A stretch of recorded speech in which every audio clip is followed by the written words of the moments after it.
Here it is, the most anticipated, the highly requested Sigma 56mm f1.4 versus the Zeiss 55mm f1.8 versus the Sony 50mm f1.8 OSS. Before we get this video started, another round of the t-shirt giveaway is happening right now. For a chance to win, just be a subscriber of the channel and leave a comment down below, and the winner will be announced at the end of the next video. Okay, so really quickly, the Sigma 56mm f1.4 is designed for APS-C bodies, which means if you're using it on an a6000 or a6500, you're getting about an 85mm full frame equivalent, and that focal length is typically good for portraits. And we're gonna pit it against the Sony E 50mm f1.8 OSS, which is also designed for APS-C, not to be confused with the full frame Sony FE 50mm f1.8. A good indication between a difference is in the title, E or FE. F in the FE meaning it's for full frame. Now this lens right here, I think a lot of people might already have this lens and may be wondering if the Sigma is worth upgrading to. Spoiler alert, the answer is yes. And this one is actually highly requested by you guys. We'll also be doing a comparison to the Zeiss 55mm f1.8, which is designed for full frame cameras, but when we put it on an APS-C body, we're gonna get a very similar look to the Sigma 56mm. Now some people may think that using a full frame lens on a cropped body will give them sharper results, right? Spoiler alert, the answer is no. And it depends. Wait, what blasphemy is this? You're telling me this $1,000 full frame lens is not gonna give me sharper results on a cropped body? Whoa, hey there, calm down. Let's just go to the Lightroom first. Now taking a look at these two photos right here, shooting wide open on all these lenses with the eye autofocus right at the right eye. God, that was kind of hard to say. At f1.4, the Sigma already looks to be sharper than both the Sony 50mm and the Zeiss 55mm at f1.8. And we've tested it again in different spots and at different apertures, and we were getting the same results. The Sigma comes out noticeably sharper every time. What's surprising too was that it seemed like the photos from the Sony 50mm were a tad bit clearer than the Zeiss. What gives? Time out. Okay, I'm not the best person to explain this because it can be pretty technical. I would advise you to check out Tony Northrup's video on using full frame lenses on cropped bodies. To give you a watered down version of his findings, in it he talks about perceptual megapixels, how much detail you can actually see, and you're actually going to be getting less of it if you are using full frame lenses on cropped bodies because it's like you're digitally zooming into a photo, so it's not going to be as clear as if you were to use a lens specific design for a crop sensor camera. See, if I were to slap on this full frame lens onto this full frame body, bam, look at those eyes, clear as day. Now, is this a huge deal, using full frame lenses on crop bodies? I would say it depends. Honestly, in a real world situation, if I were to look at this same exact photo with no comparison whatsoever, I'd be fine with it. Most of the time, people will be looking at our photos on their phones or on their laptops, and they won't pixel peep that hard anyway, so it's really hard to tell. On the flip side, though, we're considering costs. For twice the price and half the results, you might as well be getting the Sigma 56mm. Unless you're planning on moving to a full frame camera sometime super soon and you're looking to invest in full frame lenses right now, by all means, get the Zeiss 55. And to add to this whole debate on should you use full frame lenses on crop bodies, if we're speaking from a video standpoint, I don't think it matters too much. Shooting 4K with the a63 or a6500 with the Zeiss 55 or any full frame lenses for that matter looks flippin' amazing. We've done it so many times before for all the weddings that we've shot and they look clear as balls. And we'll talk about video autofocus in just a bit.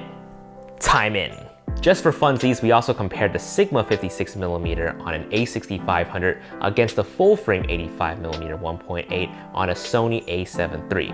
And my, oh my, the results, they look really similar, even the bokeh. Since we're on a topic of full frame, people were asking, how is using the Sigma 56mm on a full frame camera?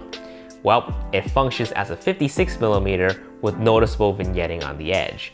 But, however, we're still getting sharp results on the eyes. You can always crop the vignette out, but at the cost of quality. Unless, you know, you have an A7R, then you have nothing to worry about. So, video autofocus. The Zeiss 55 and the Sony 50mm focused faster than the Sigma 56mm. Alright, calm down, you didn't let me finish, okay? Those two lenses only won by like a slight thin piece of hair. They only won by like a few frames. The Sigma 56, I was honestly impressed. It did a really good job keeping up. And the way that it rack focused, pretty damn smooth. So, is the Sigma 56mm worth getting? Let's take a look at the bed sheets first. I mean spec sheets. The Sigma 56mm has an aperture of f1.4 all the way to f16, while the other lenses have f1.8 all the way to f22. But hey, let's be honest here, I think a majority of us wouldn't even shoot at f22. At most, we'll probably shoot at like f9 or f11 for that sun starburst effect. None of these lenses have an autofocus or manual focus toggle, so that means if you want to switch over to manual focus, you'll have to do it in camera. Now, out of the three lenses, only the Sony 50mm have optical steady shot built in. And what that does is it pretty much eliminates the jittery shakes when you're hand holding the camera, especially when you're shooting videos or you're shooting at a slower shutter speed for photos.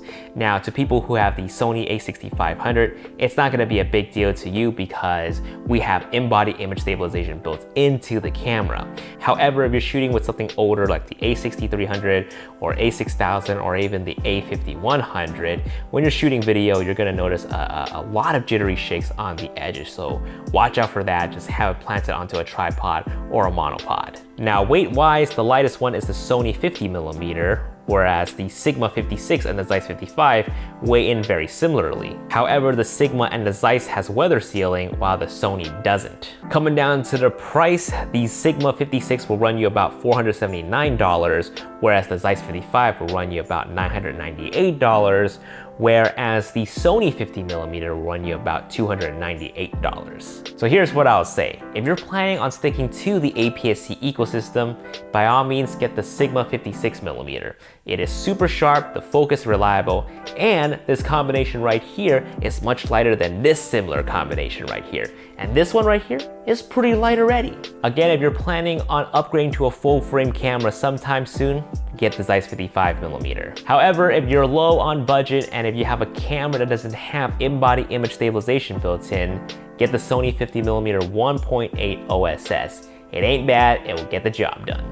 I gotta say this, I am just shocked at how much I enjoyed using this lens. This to me right here is a Mini 85. And it technically is for APS-C shooters.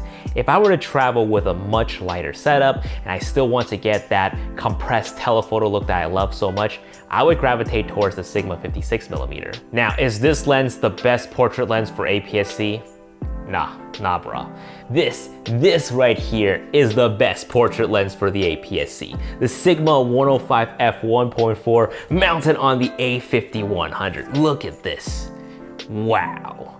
Nah, I'm just kidding. The Sigma 56mm is a fantastic lens for portraits, and I'm so happy that Sigma nailed it yet again for the APS-C crowd. And I hope this isn't their last one. I hope they have more coming. I personally am looking forward to a ultra wide angle lens like a 12mm or even a zoom lens, a 16-50 f2.8. Let me know in the comments down below what you want to see next from Sigma. And congratulations to John Todd for being the t-shirt and beanie giveaway winner from the last video. John sent me an email via the contact info on my YouTube page. Guys, thank you so much for watching this video. Happy New Year, and I'll see you guys in 2019. Here comes the final piece. For my UK viewers, I'm terribly sorry. Here's the proper piece to you. Peace.